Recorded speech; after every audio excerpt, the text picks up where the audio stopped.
Hello friends, automobile info only की इस video में मैं रवि अभी रिव्यू करने वाला हूँ पल्सर 180F नियोन का, जो कि BS6 में आई है। BS6 के साथ इसमें ABS भी आता है आपको फ्रंट व्हील में, तो इसका हम रिव्यू करेंगे। तो इसमें आपको मिलता है 179 सीसी का इंजन, जो कि 17 bhp का पावर जनरेट करती है और 14.6 न्यूटन मीटर का टॉर्क जनरेट करती है। ये एक एयर कूल्ड इंजन है और इसमें BS6 आने के कारण फ्यूल इंजेक्शन सिस्टम आ गया है। तो ये कार्बोरेटर हट के अब इसमें फ्यूल इंजेक्शन लगता है, जिसके बाद इस बाइक का फ्यूल इंजेक्शन का सिस्टम यहाँ पे आप देख पाएंगे आराम से।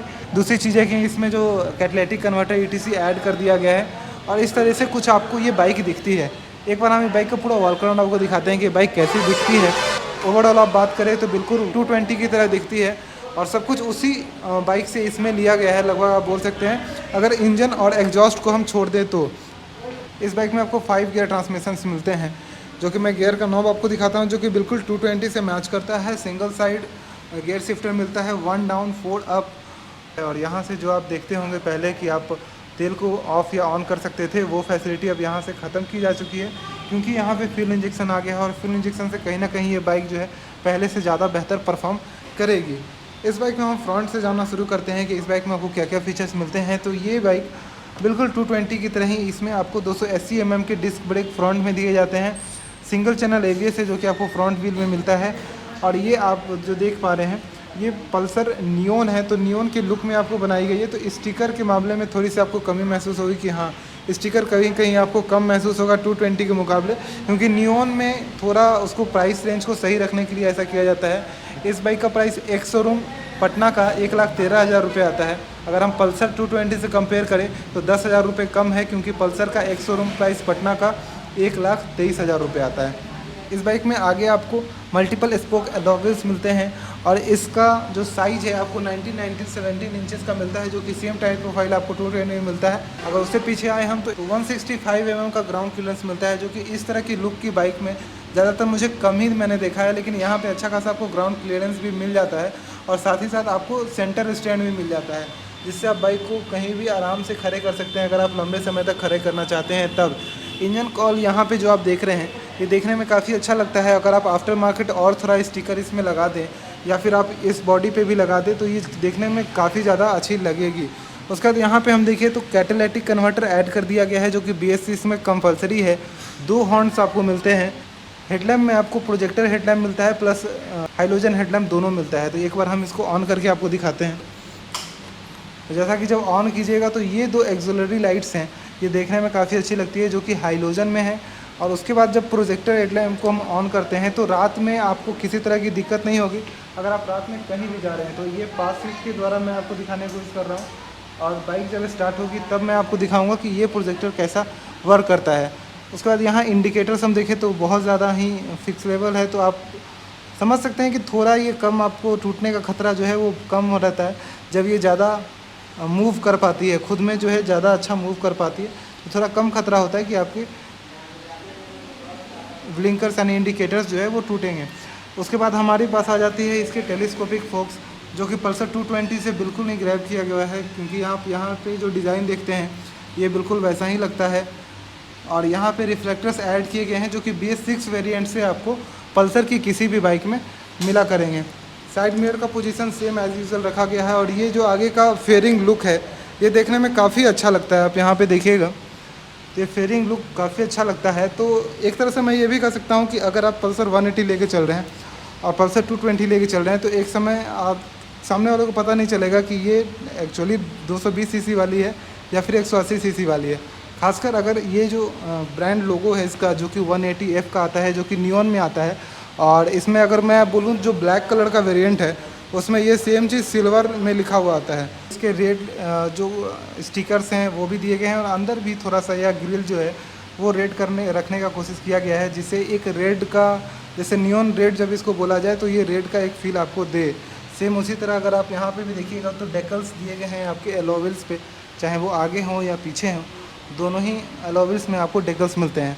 रियर में भी इसमें आपको डिस्क ब्रेक मिलता है, यूरो ग्रिप के टायर्स मिलते हैं, जिसकी साइज़ 120/80 का 17 इंचेस के टायर्स हैं यूरो ग्रिप के। और इसका आप ग्रिप देख सकते हैं, काफ़ी अच्छा है, आप लंबे समय तक इसको यूज़ कर सकते हैं। 230 mm का आपको डिस्क ब्रेक मिलता है, जिसमें RLP टेक्नोलॉजी मिलती है। रियर व्हील लिफ्ट और प्रोटेक्शन, ब्रेकिंग के मामले में ये काम आती है कि जब भी आप ब्रेक लेते हैं तो काफ़ी अच्छा इससे आपको ब्रेकिंग टेक्नोलॉजी मिलता है। आप जल्दी अपने बाइक को जल्दी से जल्दी यहाँ पे रोक पाइएगा। जो एक चीज़ मिलती है हमें, एग्जॉस्ट जो मिलता है वो पल्सर 180 से मिलता जुलता मिलता है। 220 का एग्जॉस्ट जो है वो काफ़ी ज़्यादा प्रीमियम लगता है देखने में। तो वहाँ पे जो प्राइस का जो डिफरेंस मैं बता रहा हूँ वो आपके इंजन और एग्जॉस्ट में आ सकता है। बाकी कहीं पे भी आपको किसी तरह की प्राइस में कटौती नहीं दिखेगी। हाँ, हालांकि थोड़ा सा स्टिकर अगर और इसमें होता तो और ज़्यादा बेहतर लगता, लेकिन क्योंकि ये नियॉन है तो नियॉन को एक सिंपलिस्टिक रखने का कोशिश किया गया है, तो वहीं पे इसी कारण से आपको थोड़ा सा इस तरह की बाइक दिखेगी। एक ब्रांड, एक अलग सिंबल को प्रदर्शित करती हुई ये बाइक आपको दिखती है यहाँ पे। नाइट्रोजन गैस फील्ड आपको 5 स्टेप एडजस्टेबल रियर के शॉक एब्जॉर्वर्स मिलते हैं जो कि दोनों ही साइड मिलते हैं। और ये एक प्रीमियम डिज़ाइन बनाया गया है जो कि बहुत, जब शुरू में पल्सर आई थी तब से नहीं आई है, लेकिन जब एक बार ये आने लगी तो ये काफ़ी ज़्यादा फेमस हो गई। और सबसे ज़्यादा ख़ास चीज़ ये है कि इसमें आपका जो सेंटर एट स्टैंड से, जैसा कि हम छोटे वाले नियॉन में देखते हैं यानी कि 150 सीसी सेगमेंट में, तो उसके मुकाबले यहाँ पे थोड़ा अलग दिखता है। तो यहाँ पे जब ये फुटरेस्ट आप देखिएगा तो ये फुटरेस्ट काफ़ी प्रीमियम लगता है। और जो पोजीशन भी दिया गया है, अगर आप अपने खुद के बैठने के पोजीशन से देखें तो बिल्कुल स्ट्रेट डाउन है, यहाँ पे बिल्कुल स्ट्रेट डाउन है।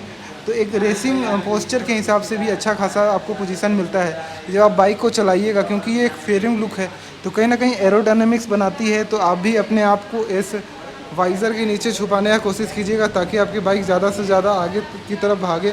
मतलब जब आप अपनी बाइक्स को रेस के तौर पे यूज़ करिएगा तब, ऐसे जनरल तौर पे लोग इसको यूज़ नहीं करना चाहिए और नहीं करते हैं, लेकिन फिर भी क्योंकि इसमें अच्छा खासा आपको पावर मिल जाता है, 17 bhp का पावर मिल जाता है और 14.5 न्यूटन मीटर का टॉर्क मिलता है।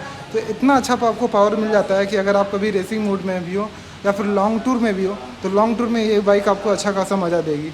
क्योंकि ये बाइक 180 सीसी होने के बावजूद इसमें 17 bhp का ही पावर है, तो आप ये भी समझ सकते हैं कि ये बाइक उस मुकाबले थोड़ी कम गर्म होगी।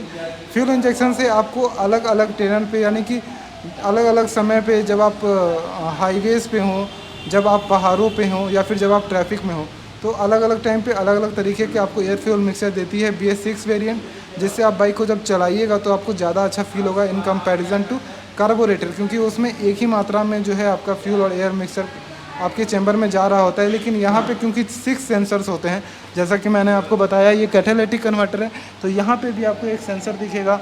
एयर फिल्टर के पास भी सेंसर होता है, आपका इंजन का ऑयल टेम्परेचर सेंसर भी होता है, और भी बहुत सारा क्रैंकशाफ्ट सेंसर भी होता है। तो उससे आपकी बाइक को ज़्यादा से ज़्यादा बेहतर चलाया जा सके उसके लिए यूज़ किया जाता है। बेसिकली ये सारी चीज़ें हम कार में पहले हम यूज़ करते थे, उसके बाद धीरे धीरे हमारे बाइक के परफॉर्मेंस को और अच्छा करने के लिए और हमारे प्रदूषण को कम करने के लिए ये टेक्नोलॉजी को बाइक में भी लाया गया। अब हम इसके स्टेप अप सीट की बात करें तो यहाँ पे आपको एक लंबा चौड़ा सीट मिल जाता है। तो स्पोर्ट्स बाइक में अगर कोई फैमिली बाइक बनाती है, अभी तत्काल पे अवेलेबल है, तो आप पल्सर को मान सकते हैं, क्योंकि ये स्पोर्ट्स के लिए भी यूज़ कर सकते हैं आप, और अगर आप फैमिली पर्पज़ से भी यूज़ करना चाहते हैं तो भी यूज़ कर सकते हैं। तो डुअल पर्पज़ यूज़ करने के लिए ज़्यादा बेहतर होती है, क्योंकि अगर और किसी सेगमेंट में आप बाइक जाइएगा तो हो सकता है उसमें आपको रियर सीट या तो छोटा मिल जाए ये वाला, या फिर इतना ज़्यादा इसका हाइट होता है इस सीट के मुकाबले, डिफरेंस इतना ज़्यादा क्रिएट करती है कि जब आदमी बैठता है तो थोड़ा पीछे वाला अनकंफर्टेबल फील कर जाता है। तो वो चीज़ यहाँ पे आपको नहीं मिलने वाली है। तीसरा चीज़ है कि पल्सर यानी कि बजाज की बाइक्स की प्राइस उतनी ज़्यादा नहीं होती है। तो 180 सीसी सेगमेंट का तो ये बाइक है, लेकिन इसका जो एक्स शोरूम प्राइस है वो मात्र 1,13,000 रुपये। तो कहीं ना कहीं प्राइस भी आपको काफ़ी कम मिलता है, जिससे आप आराम से इसको परचेज़ भी कर सकते हैं। अब इसकी टैंक की बात करें तो इसमें आपको 15 लीटर का फ्यूल टैंक मिलता है। तो अगर आप लॉन्ग टूर पे हैं तो तेल बार बार और जल्दी जल्दी आपको फिल करवाने की तो ज़रूरत है नहीं, क्योंकि 15 लीटर का फ्यूल टैंक काफ़ी ज़्यादा होता है। बजाज की बाइक्स बेसिकली जानी जाती हैं कि वो माइलेज ज़्यादा देती हैं, तो माइलेज आपको एक अच्छा खासा मिल जाएगा। हालांकि मैं इसके लिए आपको रेकमेंड करूँगा कि BS6 वाली जो माइलेज चेक कर रहे हैं लोग, तो माइलेज चेक की वीडियोस देखें और उससे 5 किलोमीटर कम आप मान सकते हैं कि वो आपको जनरल तौर पे सिटी में माइलेज मिल पाएगा, क्योंकि वो हाईवे कंडीशंस में ज़्यादातर चेक करते हैं। तो मैं आपको बोलूँगा उसी के अनुसार आप थोड़ा सा कम मान के उससे आप माइलेज को मान सकते हैं कि उतना माइलेज आपको मिलेगा। इंजन किल स्विच मिलता है, और जैसे हम इस की को ऑन करते हैं तो सारे जितने भी इसमें बटन्स दिए गए हैं या फिर इंडिकेटर के स्विचेस दिए गए हैं, हेडलाइट के स्विचेस दिए गए हैं, हाई बीम लो बीम के, वो सारे ही में ही लाइट्स ऑन होती हैं, जो कि रात में अगर आप इसको ऑपरेट करना चाहें तो आपके लिए ज़्यादा आसानी होती है। इंस्ट्रूमेंट क्लस्टर में आपको इंजन चेक लाइट दे दिया जाता है, आरपीएम लिमिट मीटर दिया जाता है जो कि यहाँ पे है, शायद आपको दिख रहा हो। इंडिकेटर्स है, न्यूट्रल है, यहाँ पे एबीएस की लाइट दी गई है, एबीएस ऑलवेज ऑन रहता है, यहाँ पे कोई भी ऑफ की फैसिलिटी नहीं मिलती है। एज़ पर गवर्नमेंट रूल पहले आती थी जब एबीएस कंपलसरी नहीं था, तब सुपर बाइक्स में एबीएस ऑफ करने का फीचर आता था, क्योंकि बहुत सारे ऑफ रोडिंग में हमें एबीएस ऑफ करना पड़ता है। तो यहाँ पे एबीएस ऑलवेज ऑन रहेगा आपका, हाई बीम का लाइट यहाँ पे। तो चलिए एक बार इसको स्टार्ट करके मैं आपको इसका साउंड सुनाता हूँ कि पल्सर 220 का हो सकता है आपने साउंड काफ़ी बार सुना होगा, उसका एग्जॉस्ट भी थोड़ा अलग आता है। मैं एक बार आपको दिखाना पसंद करूँगा। तो ये आप जो देख रहे हैं, this is the exhaust of Pulsar 220F, but ये एग्जॉस्ट आपको इस तरह का मिलेगा। तो इसका हम साउंड सुनते हैं कि कैसा आपको साउंड सुनने में मिलता है। तो बिना एक्सीलेटर लिए किसी तरीके से ये बाइक बड़ा ही आसानी से स्टार्ट होती है। और क्योंकि ये फर्स्ट स्टार्ट है तो थोड़ा सा आप ये देख रहे होंगे कि थोड़ा सा आरपीएम में भी ज़्यादा आपको महसूस हो रहा होगा। तो ये आइडलिंग था इसका आइडलिंग अभी आपको दिखा रहा है तब लगभग 1300 आरपीएम का। ये जब और थोड़ी देर चल जाएगी तो इसका आरपीएम 1000 से 800 से 1000 आरपीएम के पास आ जाएगा। अब हम इसको लगभग रेव आउट करेंगे all the way 5 to 6000 RPM तक। उसके बाद आप साउंड सुन के गेस करिएगा कि इसका साउंड आपको कैसा लगता है।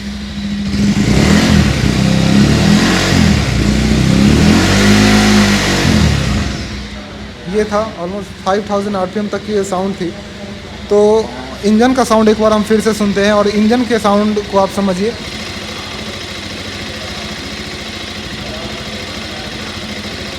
तो ये है इसका इंजन का साउंड। तो इस तरह से ये बाइक आपको सुनाई देगी अगर आप बाइक को चलाइएगा। तो एक बार हम इसके आपको हेडलाइट को दिखाते हैं कि प्रोजेक्टर हेडलैम्प कैसा दिखता है। जैसा कि आप सामने देख रहे होंगे काफ़ी ज़्यादा डीप एक सूर्य की तरह दिख रहा है वो आपको दीवार पे। तो आप समझ सकते हैं कि इतना ही ज़्यादा पावरफुल है अगर आप रात में इसको यूज़ करिएगा तो। और हम इसके नीचे अब हम इसके ऑन करेंगे। अभी सिर्फ यही लाइट ऑन है, अब नीचे वाले को ऑन करते हैं और वो आपको दिखाते हैं। तो इसकी लाइट को आप देख सकते हैं। तो सामने में दिखाना मुझे ज़्यादा अच्छा लग रहा है। और अब हम चेंज करते हैं, इस पे आते हैं। तो आप जो भी आपको बेहतर लगे उस समय यूज़ करने के अनुसार आप उसको यूज़ कर सकते हैं। टेल लैंप और रियर के इंडिकेटर्स भी आपको बॉल के ही मिलते हैं, जो कि पल्सर का एक ब्रांड लोगो है। और उसी तरह का ये आपको टेल लैंप मिलता है पीछे से देखने में। चैन ओपन्स मिलते हैं आपको, तो ओपन चैन फीचर ही इसमें दिया गया है। रियर का जो फुटरेस्ट है वो काफ़ी ऊपर है और यहाँ पे भी आप फुटरेस्ट लगवा सकते हैं अगर आप लेडीज़ के लिए फुटरेस्ट लगवाना चाहें तो। फैमिली के लिए यूज़ के लिए भी अच्छी खासी आप इसको ले सकते हैं। तो डुअल पर्पस यूज़ के लिए मैं ज़्यादा प्रेफर करता हूँ कि आप पल्सर को ले सकते हैं, क्योंकि पल्सर की बाइक का जो सीट होता है वो काफ़ी लंबा भी होता है, काफ़ी कंफर्टेबल भी होता है अगर उसको फैमिली के पर्पज़ से यूज़ किया जाए तो। यही थी पल्सर 180F की रिव्यू। Bye bye.